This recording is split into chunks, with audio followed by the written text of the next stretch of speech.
wasiir ku-xigeenka xafiiska xirfadaha iyo shaqo abuurka ee dowladda deegaanka Soomaalida mudane Mahdi Daahir iyo xubno agaasina ah oo soo gaadhay xarunta gobolka Doolo ayaa soo kormeeray kulliyadda xirfadaha iyo farsamada ee magaalada Wardheer. Mas'uuliyiintan oo hogaaminayay wasiir ku-xigeenka xafiiska xirfadaha iyo shaqo abuurka ee dowladda deegaanka Soomaalida isla markaasina ay ku wehelinayeen xubno agaasino iyo maareeyaha kulliyadda xirfadaha iyo farsamada gacanta ee magaalada Wardheer ayaa soo kormeeray heerka barasbarasho ee waaxaha kala duwan ee kulliyadda ayaa waxay booqdeen goobaha ay ardaydu wax ka bartaan taasi oo qayb ka ah diyaar garowga sanad miisaaniyeedka 2018 waa tirsiga dalka Itoobiya. Intaasi kadib xubnahan hogaaminta ayaa waxay sidoo kale booqdeen xarunta dhaqan celinta booliska asluubta ee gobolka Doolo isla markaasina waxay u kuurgaleen heerka barasbarasho ardayda wax ka barta xarunta dhaqan celinta ee gobolka Doolo. Gabagabadii xubnahan hogaaminta ayaa qiimeeyay warbixinta waxqabadka rubaca koobaad ee sanad miisaaniyeedka 2018 ee kulliyadda xirfadaha magaalada Wardheer isla markaasina waxay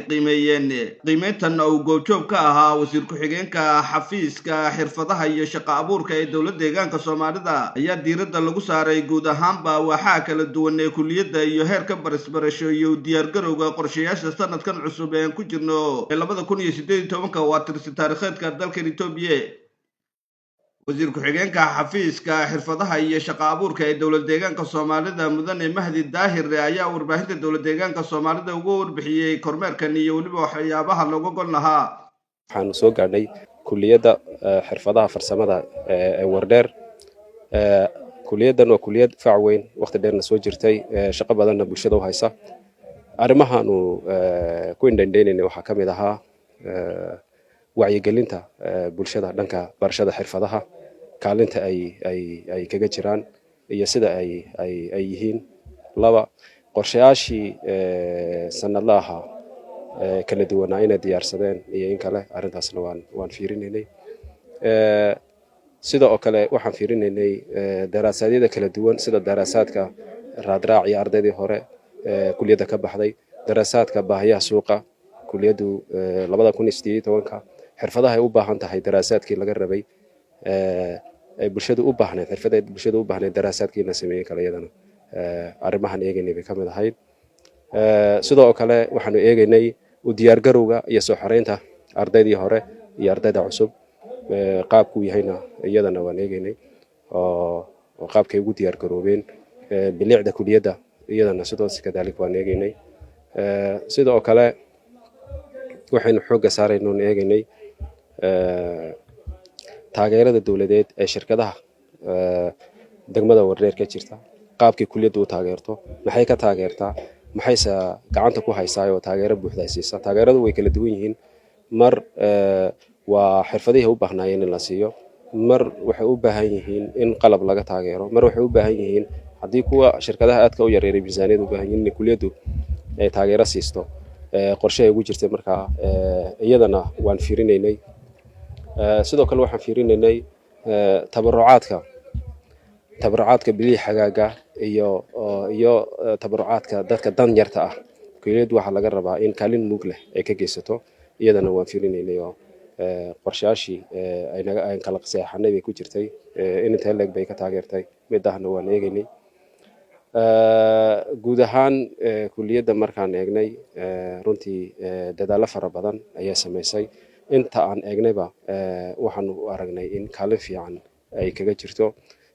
wixii dardaaran ahaa ee kulliyaddu u baahnayd iyo layse meelihii aan islahayn kulliyaddu inay xoogga saarta ayay mudan tahayna insha Allah waan kula dardaaranay. kulliyaddu runtii adeegyo dheeriya oo runtii model bay ku tahay la odhan karo ayay qabatay oo u bognay. waxaa ka mid ah xarunta dhaqan celiska ee gobolka Doolo waxay adeeg barashada xirfadda siisay ilaa 180 arday ah oo runtii aan u bognay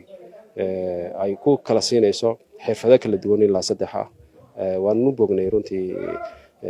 iyadoon taageero kale aynan helin, iyadoon taageero kale aanan siinin inay iyadu tabarucaadka ay bixinayso ay ku darsato. arrinta waan aragnay, waan bogaadinay inay sii wadana waan kula dardaaranay. arrinta kale school private oo runtii qalabkii kuraasta lagu sameynayay la imiday iyadoon wax contribution ah waxaan u jeedaa lacag fee ayna ka qaadan inay iyadu ilaa 400 oo kursi iyo 400 oo miis ay u sameysay qaarkood ay u dhameysay qaarkoodna ay wadna iyadana waanu aragnay iyadana waa tarbacada runtii bulshadu ay ka faa'iideysanayso taasna waan ku bagaadinay sidoo kale kuliyadu waxay furtay laan ama branch oo ah maamulka magaalada cusub ee Marqaan runtii waa dadaal weyn baan oran karnaa oo ma garanaysaa dadkeena bulshadeenan kala firdhisan ee meelaha fog degan in goobahooga lagu geeyo barashada xirfadaha shaqo abuur ku salaysan xirfad oo